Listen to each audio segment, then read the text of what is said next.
Good morning, everyone, and welcome. Thank you for joining Dion Leadership for our monthly webinar series. Today, we are talking about talent management outlook for 2021. I have Steve, Allison, Nicole, and O'Neill that are joining us this morning, and thanks for taking the time to come and see us. Good morning, everyone, and thank you very much for taking time out of your day today to join us. And thank you so much, panelists. I would love to thank you for your time and thoughts as we bring this topic together today.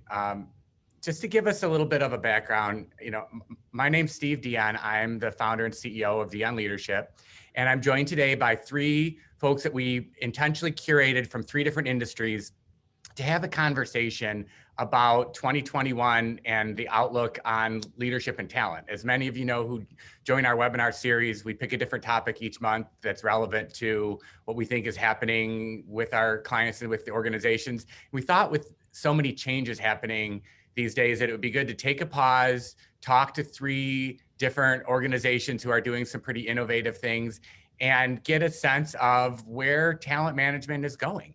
So we're joined today is O'Neill Franzo, who is an Associate Vice President of H.W. Kaufman Group, and O'Neill is representing the professional services sector. Thanks for joining us, O'Neill. Thank you. And then Nicole Mason. Nicole is the Director of Human Resources of North America for ChemTrend, which is a division of Freudenberg, and Nicole is representing the manufacturing sector. Thanks, Nicole. And then last is Allison Preston. Allison is the Director of Learning and Organizational Development for UK Healthcare. And Allison is going to be bringing the perspective from the healthcare industry. And again, thank you, Allison, for joining us today. So to get us going, I want to just give a quick introduction for those of you that don't know who Dion Leadership is. And our mission or our purpose here in the organization is to have employees start every day excited and end every day accomplished. And it's real personal to me because I've been in jobs, and I know many of you have, that have been very caustic and very horrible. And you walk in every day going, God, get me through today. And you leave going, I didn't get anything done. What a waste of time. And we're really all about all the elements that you have to do to create a better organization through tapping into the workforce. And what that looks like for us are these different lanes of work. And so this outlook on talent management, we are not a full service talent management firm. For example, we don't do comp and benefits. You can see we do a lot of work in leadership coaching, leadership team development programs, assessment, organizational capabilities. But we take a look at this from a real big OD lens. And so I want to bring that thinking to the table today. And three of our clients, as you know, are on our panel, but these are the types of organizations that we work with. So as we unpack this subject today, I'll also, as your moderator, bring some thoughts from some other organizations that we work with that are large, complex organizations that are really trying to navigate through this landscape of what happened in COVID and just all the issues of last year, the social justice movement issues and economic downturn, and what does that look like for this next year? So before I turn it over to our panelists, these are, when we say talent management, I just wanted to kind of level set. And we asked our team to give some thought to these particular areas. So we're thinking about areas around recruitment and onboarding. Where is that going in 2021? Goal alignment and performance management, compensation and benefits, learning and development, workforce and succession planning, and culture and engagement. So that OD side of things. So that's what we mean by talent management. And again, healthcare, manufacturing, and professional services are really our focus today. But I think as you see, as we unpack this, this really translates to any organization or any industry. And how we're going to spend our hour is I'm going to ask each participant to introduce themselves, their organization. They're going to spend about 6 minutes kind of giving you their take on what happened in 2020, where they are in 2021, and begin a foundation to kind of unpack some of their learning. That will get us through about just not even half of our time together. So by 11:30 Eastern time here, and within half an hour, we want to be done with that part and then open it up for questions and answers. So feel free to use the chat and comment on questions as you hear our panelists talk. And I also have some additional questions to prompt, and we're going to have an open discussion. We'll turn off the PowerPoint and just dialogue. And then last, before I turn it over, we always like to start these just getting our head in this space and doing a little bit of research. So this is a current study from Gartner, which is an organization, as many of you probably know, that do a lot of studies and analytical work in many different industry sectors. And within the HR area, this is what they said that top HR leaders are thinking about today. So their top priorities are building critical skills and competencies is number one. Organizational design and change management is the second area. Current and future leadership bench, which I think relates to the first one in critical skills and competencies, but slightly different. And then followed third and fourth by future work and the employee experience. And as we talk today, not that these organizations will mirror that, but I just wanted to say, you know, organizationally, nationally, this is what we're seeing. I have to say personally, as I was looking at this study, I wonder if it's a little bit of a lagging indicator still, because I know what we're hearing from clients is the future of work and employee experience are actually very much top of mind right now. What happens when we go back to the office? Are we engaging employees, health and well-being? And it'll be interesting to hear our panelists today about their experiences in their organization. I think critical skills and competencies have been number one on the list for years and years. So I'd be interested to see 6 months from now if some of these numbers might be shifting, but just wanted to start by saying from a Gartner perspective, this is where this looks. We'd be happy to, when we send out the recording of this webinar, which we do, we will attach this full Gartner white paper, which unpacks each of these 5 areas so you can have that. So I will be starting with O'Neill Franzo to do our first introduction on comments, and then we'll move to Nicole and then to Allison. And again, each of them are going to spend a few minutes just talking about their organization and their journey, and then feel free to add some questions. And I would love to get into a really good dialogue in a short period of time. So with that, O'Neill, take it away. Thanks, Steve. Yes, seeing what Gartner has to say is not too different than what's happening in our organization. I think if we were to summarize 2020 from an HR standpoint at my company, the word outreach would probably be the most defining word. We mobilized to a very remote workforce, and we were scared of the prospects of what that might bring, being 100% remote. And so we started just reaching out and building connections with people at all layers of the organization. And so employee engagement took on a whole new dimension, and we were finding new ways to stay connected, to keep people engaged, to be flexible and accommodating to them, and keeping our business running. So 2020, looking back, I think one of our top priorities was, how do we measure performance? How do we leverage the data that we have? I think our C-suite moved from measuring attendance to measuring output. It was less about who's in the office, because obviously we can't be in the office. So it was more about, hey, what's everyone accomplishing?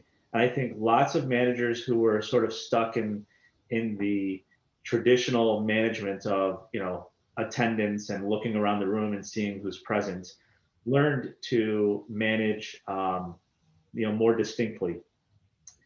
We also knew that there was a whole new set of competencies we needed to infuse in our workforce. And so our head of our learning department, which we call Kaufman Institute, her name's Dr. Michelle Rochester, she and the team that supports her created a ton of learning for showing up in a virtual world, how to engage clients virtually, how to work together virtually, collaboration. And then finally, I think talent acquisition was one of our top priorities too. Our head of talent acquisition named Jamie Bonner, and her team spearheaded one of the most impressive runs of hiring that I've ever seen in any company that I've ever worked with. We knew that we could invest in talent at a time when a lot of companies were cutting back. We saw that there was an opportunity to take really talented people who were displaced, and we just went on a hiring surge. So that was 2020.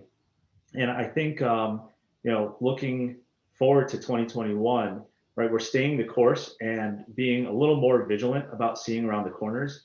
I don't think today we're no more prepared for what's ahead than we were at the end of Q3. So, from an HR standpoint, we're keeping our ears to the ground. We're finding new ways to stay connected with people. We've implemented a lot of new technology to get employee feedback.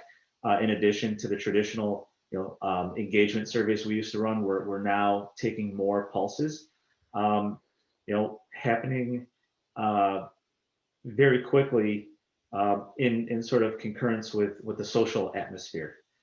So we're beginning the dialogue about what's happening in the world and how we as a culture need to adapt. So yeah, we're more connected than ever. I think our C-suite is more, it's sort of an unintended side effect, but we interact more with our employees now using the same platforms we're doing here than we did ever before. So we're really excited about 2021 and maintaining that connection. Thanks, O'Neill. I appreciate the introduction and a little bit of lay of the land on where Kaufman's been. Nicole, would you like to go? Sure, thanks, Steve. My name's Nicole Mason. I'm the HR director for North America for ChemTrend. It's a chemical specialties company based out of Howell, Michigan. It's also part of a larger organization, Freudenberg. We have about 50,000 employees in 60 different countries and primarily focused on manufacturing.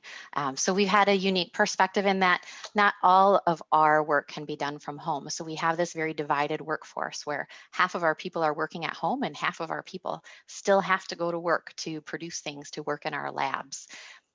So this year I got a Christmas card this year, and instead of saying Happy New Year or Merry Christmas or anything like that, it said that was crazy.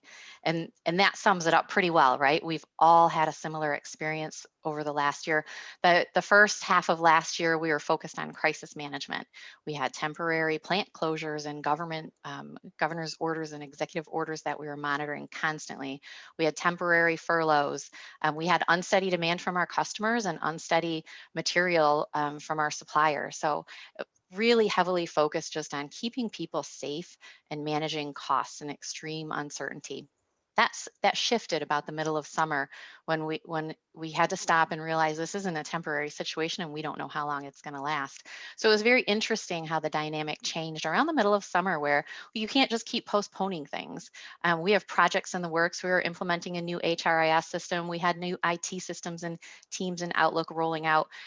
Those things kept going. We paused for a couple months to manage the crisis and get control of it, but then everything kept going, and that was really fascinating when we think of some of our executives who we would have to have a recruiter come in early in the morning and help them set up their conference call in the morning because they didn't know how to work Skype, which is what we used at the time. And I would balance my laptop on tissue boxes to make sure I could see the candidate just right. And that's how our technology was working. And now here we are, all Zoom experts. Everybody knows how to use it from the top to the middle of the organization across the board. Everybody's really comfortable with this technology, more so than we ever thought possible. So that second half of last year was really about learning these new tools and reinventing the way that we do things and realizing that we can be just as effective remotely. So now where we're at now, I think, is really the hard part. What comes next? I always say that if we come back to work like this never happened, we've missed such a huge opportunity. So what should we be thinking about now? What should we be doing now to make sure that we make the most out of this crisis that we're navigating our way through? So we did a pulse survey, a pandemic pulse survey. We asked employees how they were doing and how they were feeling. We got mixed results. We have a lot of feedback that people want to stay home. So this is really working for a lot of people. One person told me that she's healthier physically and mentally, and she has a window. And I thought about where she works in the office in a sea of cubes, and we have offices all along the windows. She didn't know if it was raining or snowing or sunny outside every day, all day. So really thinking about what our office space looks like too, and how we can maximize that as we bring people back, and assessing the comfort level, especially in our leadership, of how many people for how often can work from home, and how do we navigate that? We have a sister company, Vibroacoustics, on the west side of the state that has implemented a quite extensive checklist of how to assess a position and whether or not this position can be effective working from home. Not every position can. We'll always have our operators and we'll always have people in our labs that have to be on site. So that half of our survey was really focused on them to say, what are they missing now that half of their colleagues are at home? How is that playing out for them? Are they as productive and as efficient? And we did hear some people say we can't get a hold of people like we used to. Now we have to dig into that and say, is it because they're used to walking down the hall and popping into somebody's office? Or are people not answering their phones like they should be? And then some people, we're better with flexibility where we work when everybody's at home, but when we work, we're still learning about that and our comfort level with that. So people who have young kids, are we okay with them working early in the morning and late at night and not being available during some of our core hours? So very exploratory right now. But first we did a survey. We're going to have some executive workshops to make sure that we understand where everybody is at, and engage a consultant to help us understand really what's going on in the rest of the world as we work through some of those decisions. It's a journey for sure. But we're really proud of our organization. Everybody has stepped up. Everybody has learned new skills. We've had zero workplace spread, which we cannot be more grateful for through this pandemic. Another aspect of our organization, because it's global and it has much more complexity being with sister companies and a parent company and all of these things, is understanding what the global directive is and what regional autonomy we have. So some of our first conversations was with our global leadership group and saying, are we going to have a position as an organization on how to move forward? And after some great conversation, it became really apparent that different regions are in different places and need different things. So we have a lot of regional autonomy in how we move forward in this and doing what's best for our business and best for our people as we move out of this. So one thing Steve asked that we touch on is some initiatives that have had a big impact. And the first one that came to mind for us is in leadership development. So we've always been really focused on leadership development at ChemTrend. We have a local leadership program where we put people through 3 weeks of intensive team learning for self-exploration for high potentials. And then we also have a global program where we have people go spend a week in the US, a week in China, and a week in Germany, and really interact with their colleagues around the world and build relationships. So as we think about what the future looks like and how these programs proceed, it was a no-brainer to move to remote for our local leadership program where people know everybody. But now we're moving into, we plan to launch our next cohort for our global leadership program coming up in a few months.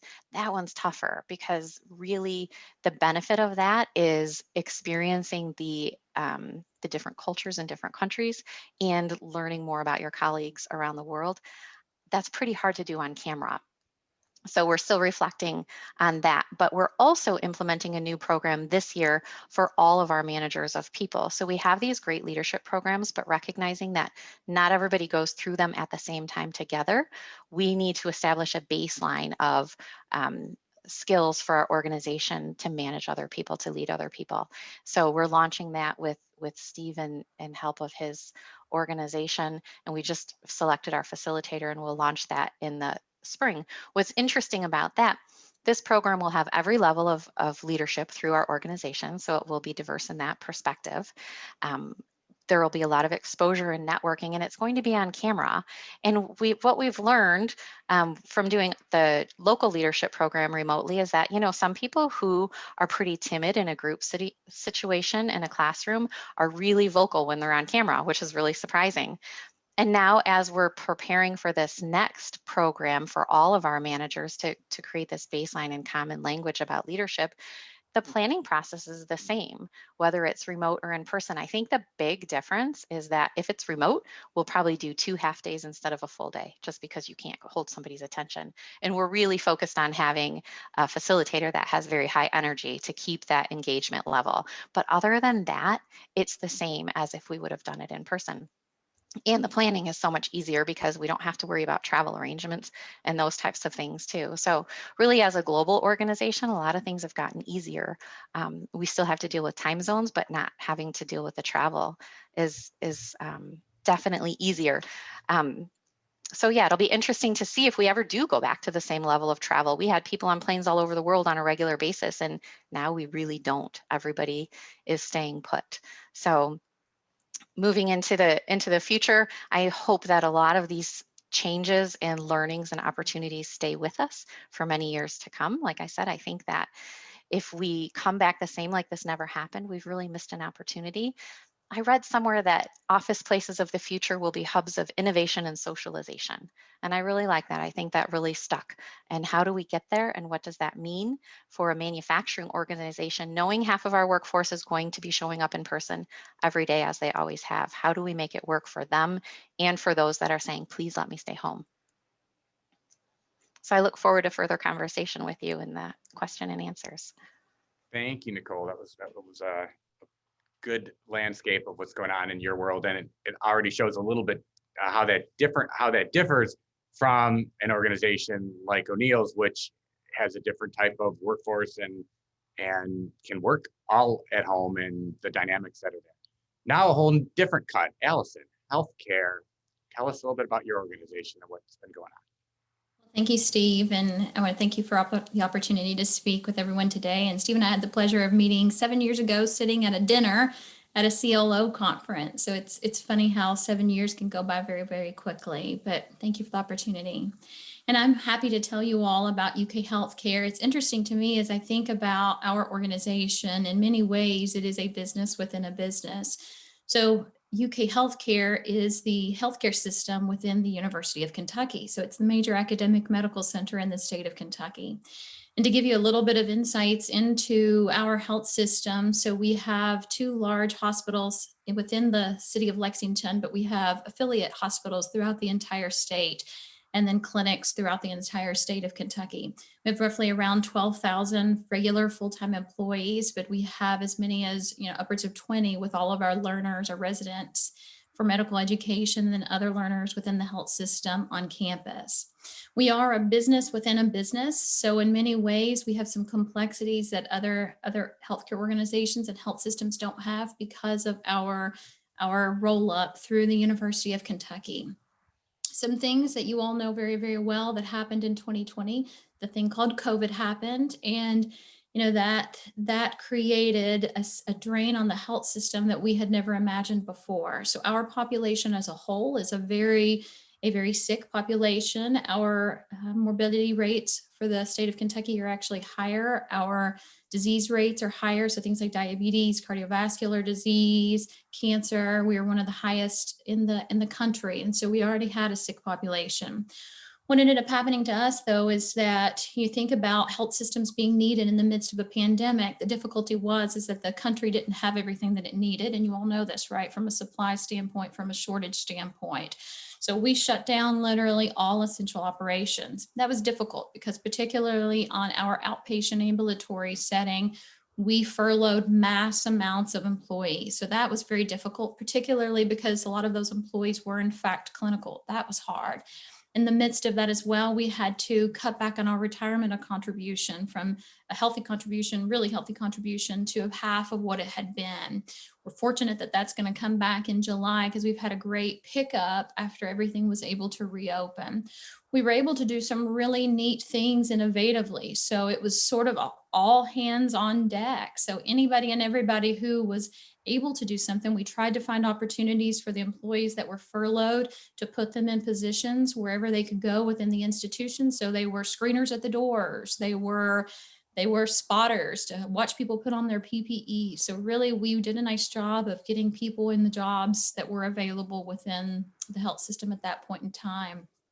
As time's gone on, the year has been increasingly difficult. There is a nursing shortage that I know everyone is very well aware of in the country, and we're not immune from that. So it was literally beg, borrowing, and stealing from wherever you could get resources from. You're in competition with every health system in the country. And so we were in the midst of that from a talent acquisition standpoint. We tried to avoid within our health system hiring travelers. We call them travelers. And those can be anything from respiratory therapists to nurses to other healthcare healthcare professions. They're very, very expensive, very, very costly. Challenge is that much of our workforce is younger. And so we were seeing some of those people go and wanting to do those jobs because they could make quite a bit of money doing that. And so our team was really having to work hard with the management team as around what can you do? What can we do proactively to retain some of these teams? What can we do to really take care of the well-being? So as we think about thematically, and I in my mind, as I was thinking this morning and reflecting, last year, 2020, really can be divided into 3 phases for me. The first phase was like, what are we doing? The second phase was like, okay, we got this. The third phase was like, okay, we're going to be doing this for a while. And so as we think about the staffing, as we think about the well-being, because well-being did become a very strong focus, our team within the OD standpoint and the learning and development standpoint, we had partners from the university side of our campus in health and wellness, and they were great partners, but there really wasn't this integration into, because again, we're 2 businesses. So we were kind of functioning more like that intermediary. Some of the things that we did that were very innovative were, I have some of my colleagues actually on the call today, Ben, Rachel, and Jason, so thank them for joining us, but they did a really nice job of helping us figure out, okay, what can we do to really become more integrally involved in the well-being part of what we do as a health system? Because we write these things now as a result of COVID called weekly blogs that goes to every leader in the health system. So that's sort of one simple innovation that we did, but people like that. We're taking learning now and recognizing that people want flexibility, people want learning. That still matters. That function has never gone away. It's a motivator for people, right? It's a high correlation to their overall engagement. They want career development opportunities, but we had to do a really nice job of being able to make those punchy, to make them meaningful, and to really get at the heart of what did they need at the moment. So it was letting go. Flexibility is the word, right? One of the words for us in 2020. It was letting go of perhaps what we were married to and looking at what do they need. And so really getting in place where we supported them in the course of their own development where they sat. So we did things like the weekly blogs around topics. They were very personal notes. So we used a lot of vulnerability in writing those, a lot of storytelling, and got great feedback, continue to get great feedback. And we've literally done those for a year.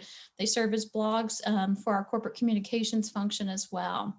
The other thing that was really surprising to us, because you think about health systems being very compassionate, the reality is that we saw that, we're not actually that compassionate. From an industry that's expected to run 24/7, we take good care, we take great care of the people that enter our buildings, and we're very compassionate to them. We weren't as compassionate, even though it's one of our corporate values, to the people working within the health system. And what that looked like is that, if they wanted to take off work and spend some time with their children, spend some time with their family, they had to feel guilty for that. If they had something pop up in the day and they had to do something with their child, they had to feel guilty for that. We're now a much more compassionate health system. So we are really beginning, I think, to turn a corner in terms of what does it look like to really take care of our employees? What does it look like to take care of and be compassionate to our employees? So doing a really nice job there. The other thing I think that's really come to fruition for us is that quick responsiveness. So healthcare particularly, we love high-paced environments, and we love doing things to kind of meet people's needs. That only went up. And so our ability to respond to the needs of whatever was happening, that competency increased for us. And so as I think about skilling up for us in this year, I think the more that we can really support people in adapting very, very quickly, which to me goes beyond just simple change management. And that is, how do I stay in this constant state of learning? So I think about from a 2021 standpoint, the need for learning and development, I don't believe will actually go down. I think the need for learning and development is going to increase, but we need to have more thoughtful conversations with our partners, our strategic partners, to help them figure out how do we get them the skills that they need more rapidly. We took everything from our leadership programs that were pretty much exclusively in person, our orientations, pretty much exclusively in person, succession management programs. We do these quarterly leadership development, almost everything was in person. Our people really, really liked in person, and even our coaching. So I still function, and my team too still functions, and as we are all certified coaches. So we're unique in that standpoint as well. We took everything and moved it into the virtual space. And I had some strong bias against that myself and whether that would be effective. But we put some very good measures in place to measure pre and post and looked at past data to understand, okay, is it still effective? And qualitatively, I was having a coaching session with someone on Friday, and very randomly, she said to me, you know what? I'm really surprised this works as well in Zoom as it did if we were sitting in face to face. So I take that as reinforcement too. You know what? We're still doing great work, and the organization is still doing such great work. You know, the sad thing for me is that half the workforce, probably more than half the workforce, still has to be in person. And so I resonate with Steve, your opening slide around, you know, when people walk into our doors, do they hate walking in? Do they love walking in? My goal and our team's goal is to really get to the place to where the majority of the people who walk in the door feel good and they love walking in. And when they walk out, they still have energy to go home and do what it is that they do. So I look forward to any questions that you all have and talking to more about some of the things that we're doing at UK Healthcare. Thanks, Allison, and thanks all three of you. This is a really, I'm pulling some things together. So hopefully folks feel free to add some questions now that you've heard some dialogue and wanted to chat more about it. But some of the things I'm hearing sort of summarize is what's interesting to me. All the organizations spoke more about focusing on employees than maybe you would have before this pandemic. The care of our employees and their well-being. They're not just a person doing a job, but we have to think about them. And each of you, it sounds like you've unpacked that a little bit different based on the type of organizations you have. I also heard a lot about this journey of moving to virtual, and that we didn't do that before. We didn't even know how to or could, but I've heard the word unintended, positive consequence of whether it's a leadership program, whether it's business meetings, we don't have to be on an airplane where we thought we'd have to fly, take 2 days to do something live. We realized we can actually do that over screen share. And I also heard a little bit of commonality around increased flexibility of having to move faster. So it's a new muscle that you didn't do before, and that's going to serve each of you well. And then new ways to communicate. I heard that a little bit, and it sounds like there's still learning in all of those areas though as well, if I caught that right. So we think we figured out some of these ways of doing this, but we need to do this, need to do more of that, even in virtual onboarding and things like that. So procedurally, as I look at some of the questions, let me, in no order here, to that point about communication and virtual, one of the questions that came in is, how are you responding with employees' pushback about being comfortable being on camera? And do you have events where you require them to be on camera? Do you say it's optional? And how do we think about, when you work at home, what does that home work environment need to look like? Somebody like to chat about or kind of comment on your approaches there? Well, Go ahead, O'Neill. Oh, yeah, we're coming from a sales-based organization, so it's sort of embedded in our culture and the DNA of our culture to be on camera and to get out of our comfort zone. So early in the pandemic, I think everything was a phone call. We never had to turn on our camera, and it was actually quite comfortable. It's the only reason I was able to grow this beard, because that awkward phase in between. So, it was a transition, but one of the things we invested in was leveraging our learning department to custom create, how to appear virtually. What are the best practices? How do you present? How do you prepare yourself for that? And I think so many of our meetings have relied on camera that it's actually quite awkward now if we're on a call, if we're on a WebEx or a Zoom meeting like this and someone's camera's not on. I think we're finding that that's more awkward. So our culture's sort of taken it all the way to the other extreme where everyone's embracing the camera. And I don't know that it's I don't know that it's an explicit requirement or an expectation. I think it's just sort of implicitly become how we function. And again, I think it's probably an easier transition for us just because we are a sales-based organization. Many of our people are in front of clients either by phone or now by virtual. They were in front of clients in person, so that certainly helped us. Nicole, were you going to comment too? Yeah, I'm just surprised too how adaptable people are. And I hated being on camera at first. I remember the first meeting where I was like kind of sitting on my bed with my laptop trying to make sure you couldn't see anything weird in the background and how like nervous I was about it. Now I spend 8 to 10 hours a day on camera. And the challenge is like how to keep moving so you don't feel stiff at the end of the day. But we haven't mandated it for anybody. We encourage people to. But we really haven't had to push very hard because what we've learned most is that people are lonely in their personal and professional lives and they want to see each other. But we have some people who prefer not to be on camera and we let that be. It has not been disruptive. In fact, at the beginning of this, we didn't have the technology to support it. If you had everybody on camera, we were using WebEx at the time, it would crash. So technology's caught up and everybody can use camera and people have really embraced it. Anything to add, Allison? Yeah, I mean, the only thing I would say is we kind of went through similar phases. I like you, Nicole, and most people, I think we started with nobody wanted to be on camera, and so nobody did it, to then realizing, okay, we're going to be in this for a little while longer. Let's just all break down and see one another because we recognized we needed that interaction. I think where we're at now is being a little more explicit, at least within the scope of what we do. So we were having a conversation yesterday.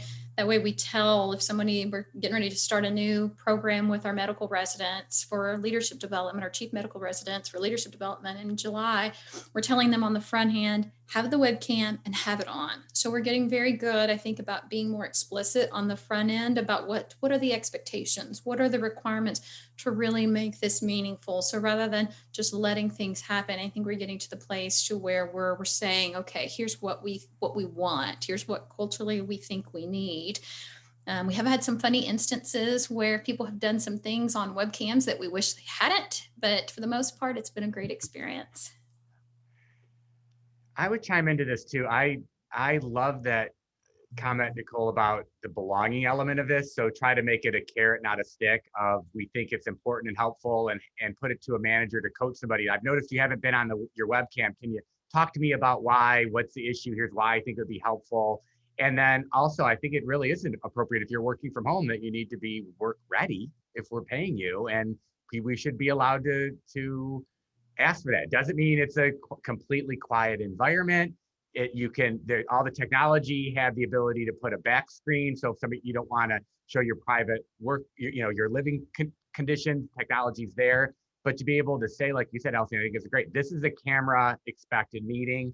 And then this one isn't. It doesn't mean you have to be for every meeting all the time, but set ground rules, have conversations. I know some people, if it's in a work team, they'll say, we have our cameras on, but I can talk to you and I can walk across the room, grab a coffee. It's like meeting rhythms. What might you do if you were meeting in an office? Some organizations allow people to just stand up and leave and we talk.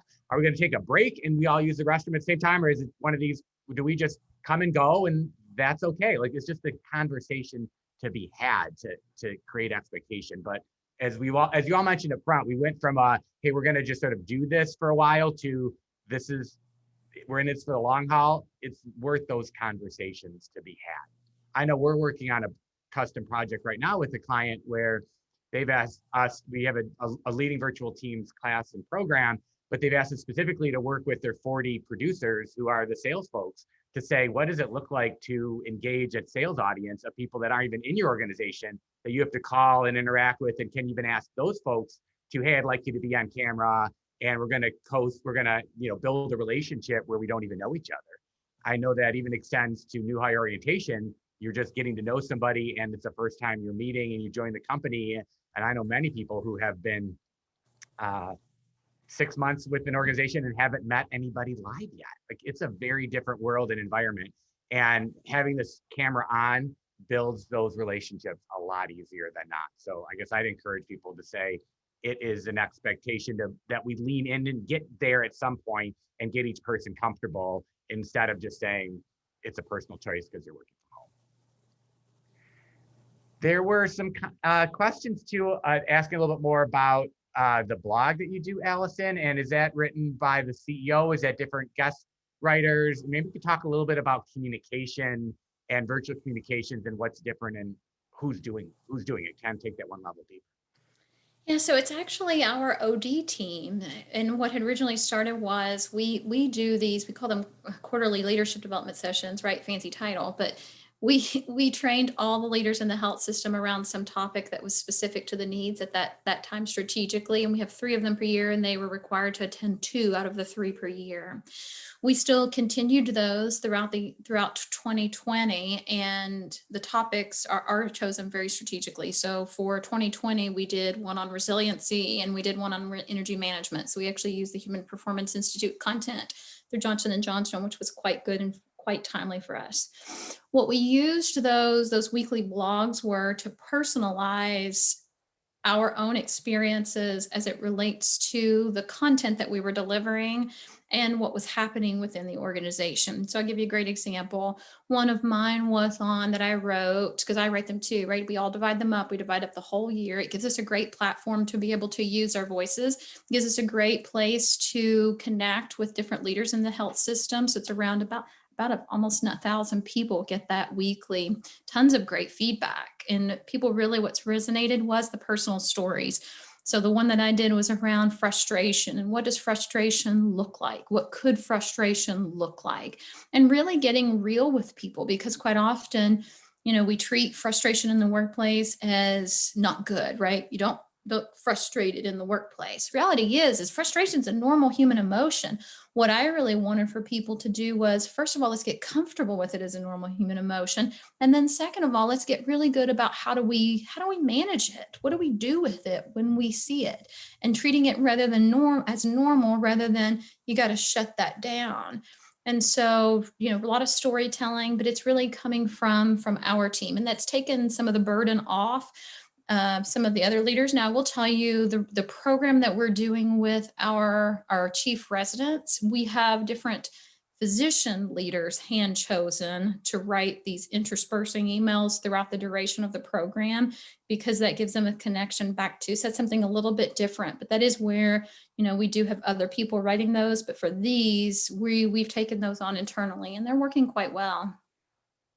Thanks, Allison. I know we've been asked a couple times to do some like TED Talk type 45-minute conversations to an audience to infuse a new idea or topic, even if there's not a lot of dialogues. There might be 100 or 200 people on the call at the same time. And I also know another practice I've seen with some of our clients is they've created some, whether it's a team site or a landing page on their website, and curated just good content and just said, hey, just links to the right and appropriate discussions that are already out there as public domain information, but it's a source where we can say, these are the types of things that we think you should be watching or looking at or reading or listening to as a learner to fit our culture and where we're going.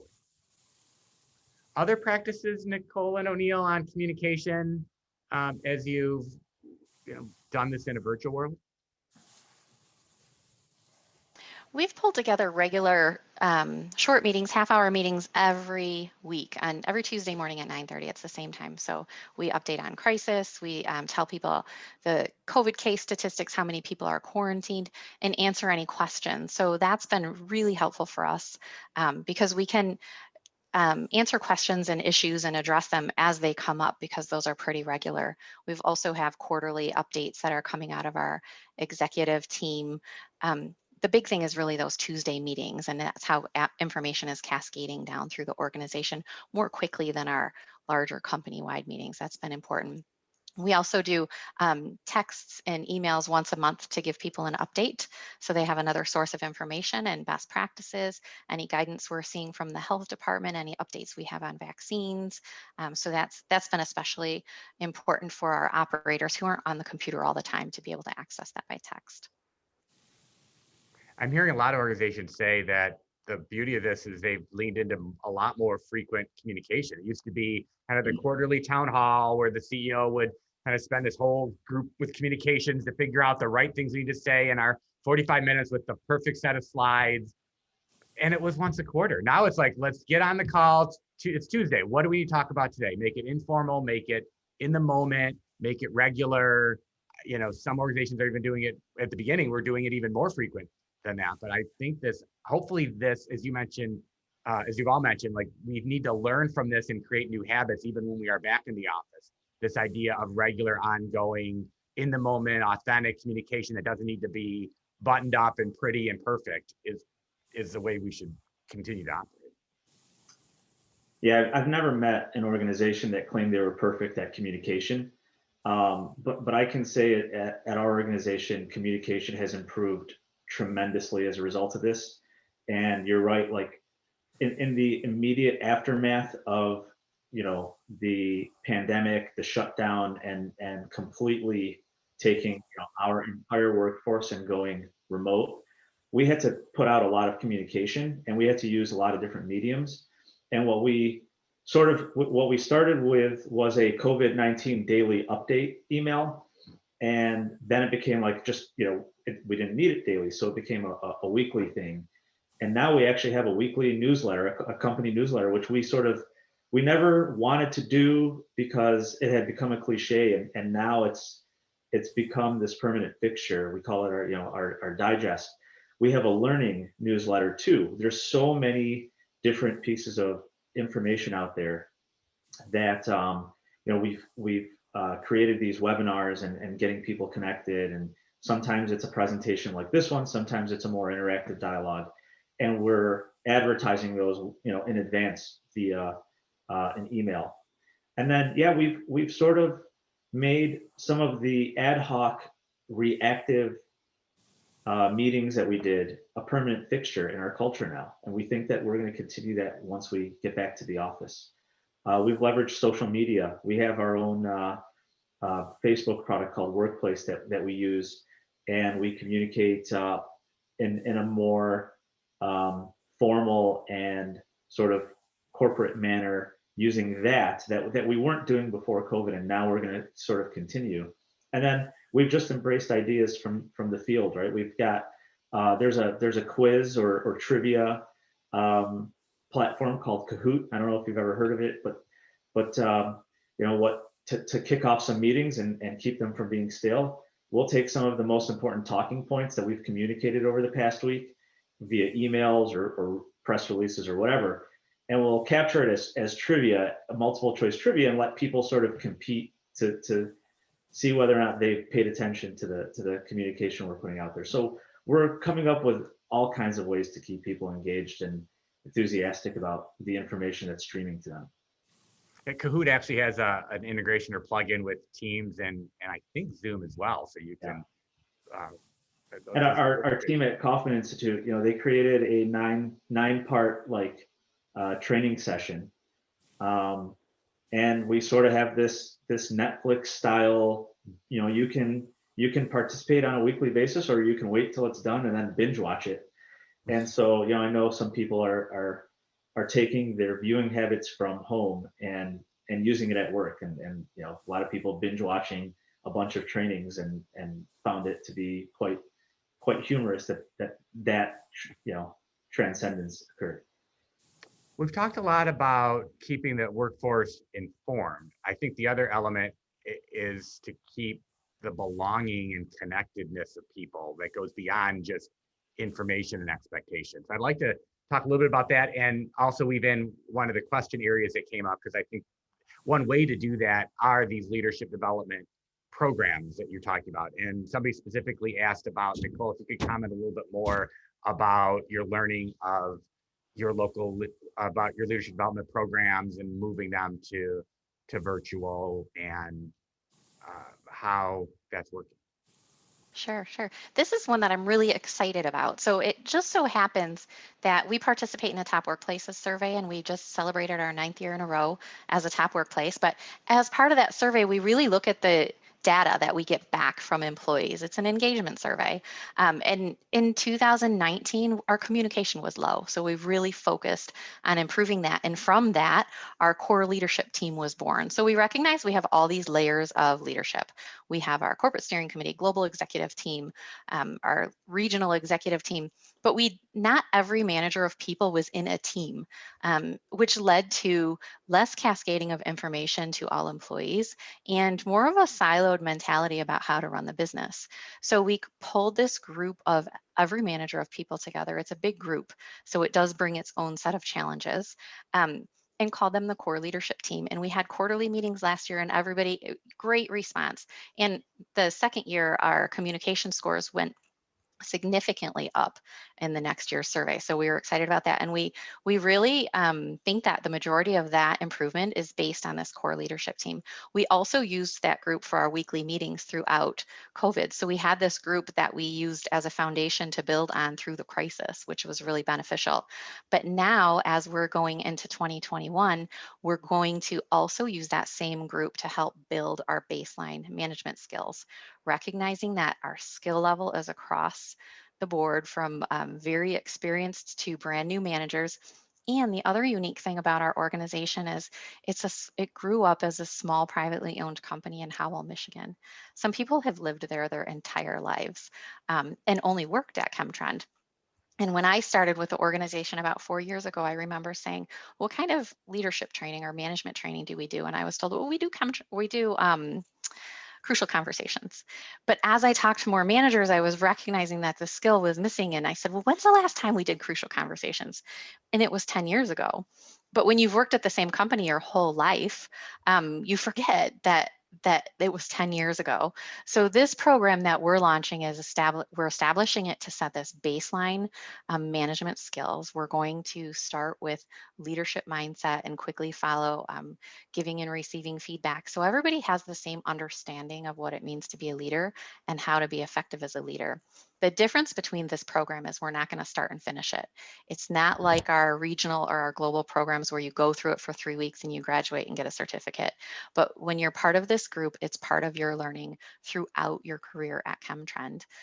Because we know also that you don't tell somebody once and then they remember it forever, and you never know how to be, you're never achieve effective leadership status, right? It's a journey. We're all continuing to develop and grow. So that's how we're going to launch it. We'll start with quarterly trainings.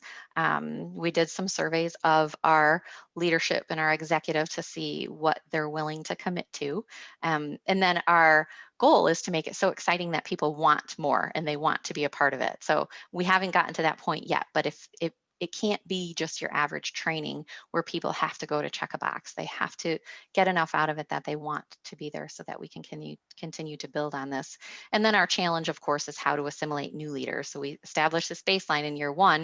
You have a new leader in year 2. How do you catch them up with what everybody else has learned?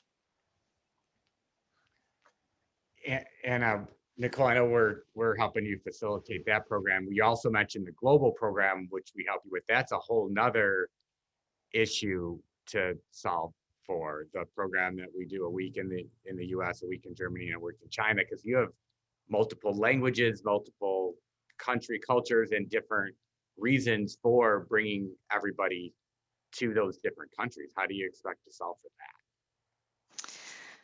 That's a good question, Steve. So we have a planning meeting. I don't think we figured that out yet, but I don't know if you have some thoughts yet on how that's going to play out. Yeah, our plan is to proceed virtually if we can't do it in person.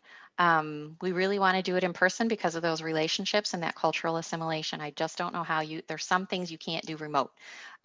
So I think if we start virtually, I'm hoping that it will be through some pre-work and assessments and we can do some virtual learning, but then circling back at the end to bring in, so the first week is typically in the US. At the end, let's add a week so that everybody still comes to the US when it's safe to do so, to better assimilate into the culture and meet their peers.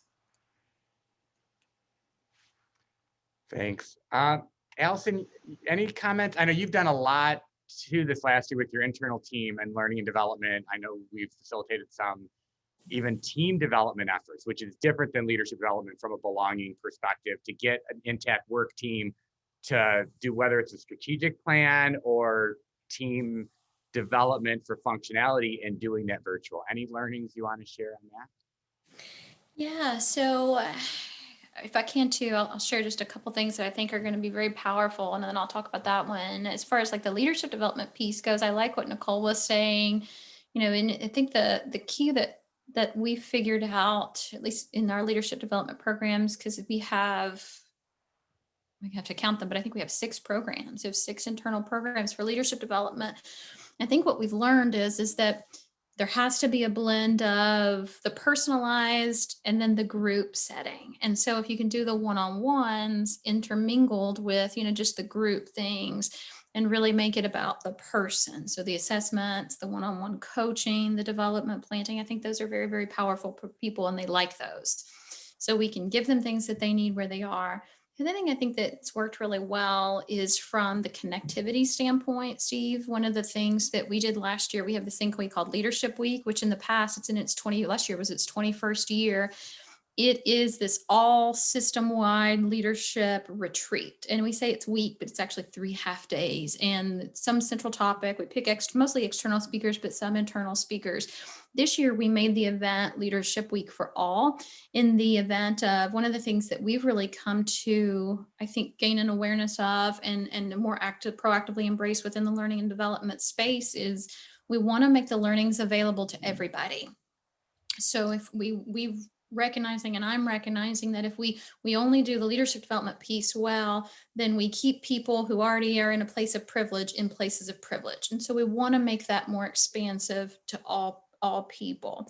And so that we called Leadership Week for All. And we had all the people in the health system kind of come together. We had musical performances, people live on Zoom, which was really powerful, both professionally from the campus side, right? We have some talented people there, but then our chair for the Department of Pediatrics got on and played the love song that he sings to his wife all the time. So super powerful, really creative ways to make creativity. Dr. Rachel Wilson, she's on here, I think. She is in the midst of developing kind of an after hours event for our new physicians. So one of the things about some of our employees is that they move from all over the country, all over the world, and they know no one. And so from a retention standpoint, we recognize that helping people build that sense of community is really important to keeping them. And when we do our coaching sessions, one of the things I've heard quite a bit is that when they're ready to leave, it's because they really haven't put down any roots. They've not made any friends. They've not made relationships within the organization. And so we're working on some real creative ways of doing that outside of hours. And then from the team development standpoint, Steve, I think one of the things that's been really nice is, team coaching. So we did some team coaching prior to COVID, but that's really gone up. And from a skill standpoint, we all have training in how to do team coaching, but we're looking at taking that to the next level of how do we really provide impactful from Skill Up? How do we provide impactful team development? Because that can be quite powerful. So we did that I'm actually doing that with our COVID management team. So, they're in it for the long haul, and they do in fact need a whole lot of support, to keep them and keep their retention rates low or lower. And so doing some work there. And then really from a strategic standpoint, one of the things you asked about is we're in the midst of the rollout. We actually, in the fall of 2019, we were kicking off our new strategic planning process. Well, then we were ramping up pretty well, and then COVID hit. And so we tried to continue and working on those things throughout all of 2020, but we're picking some of that back up now. And so really getting into the space of being more intentional and supporting some of the teams in their own strategic planning and how that aligns to the organization's needs. So some good work there. Awesome. Thanks, you guys. Well, we're almost at the top of the hour. There's a couple more questions that came in that we're just unfortunately not going to be able to get to. I would love to have dig deeper into practices around onboarding and practices around goal alignment. Talent management's a really broad space. So we covered as much as we could in an hour. For those of you that are on the call, I wanted to let you know that our 3 panelists have been so gracious to allow us to give their email information out, and they've offered to connect with you directly. So when we send the summary of this out and the link to the webinar replay, Lauren will include all 3 panelists' emails. Feel free to reach out to any of them if you have any questions or want to dialogue, if you're in a similar industry. Our next topic is really kind of adding on to this. It's overcoming virtual team fatigue. And Lauren will put the link to that if you're interested. It's going to be Tuesday, March 16th. So as Allison just mentioned, we realize that teams are very fatigued. And joining me will be one of our Dion leadership coaches and consultants who over the last year has had multiple projects to facilitate CEO and VP and director level teams in a virtual environment. And we've learned a lot over this last year on how to move what would have been an on-site or off-site 1 or 2 day event to virtual team facilitation. So we're going to unpack that specific element a little bit deeper. We've got the next couple months planned as well. So please continue to look out for those, and hopefully you can join our community of learning and development. Thanks again, Nicole, O'Neill, Allison, for your time, for your expertise, for volunteering today. And thank you for all of you that have attended. I appreciate it, and have a wonderful day. Thank you. Have a good one.